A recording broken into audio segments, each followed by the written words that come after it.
I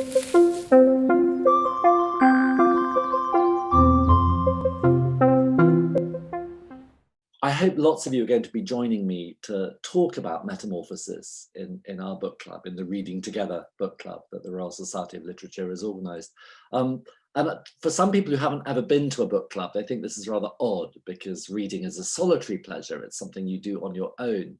But of course, one of the real delights is if a group of you all read the same book and then can get together and talk about it, because each one of us, I think, rewrites a book in their head as they're reading it, because you bring to this book, when you read it, things from your life which aren't in my life. So you and I will react to it in very different ways.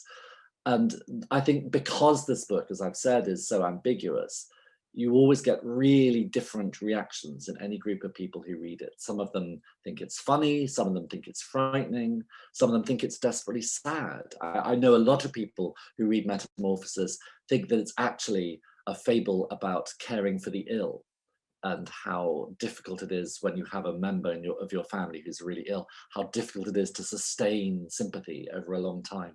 So when we get together, I'm hoping you'll be totally honest about your feelings. If you hated the book, you must say you hated it. It's really handy, actually, if somebody doesn't like it, because then we can argue a bit about that.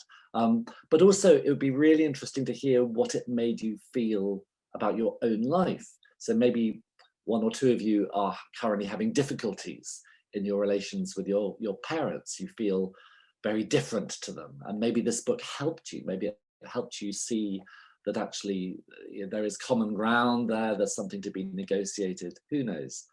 Book clubs are enormous fun, and they're not, I should really emphasize, they are not a lesson. This is not school. This is about pure fun and the joy of reading.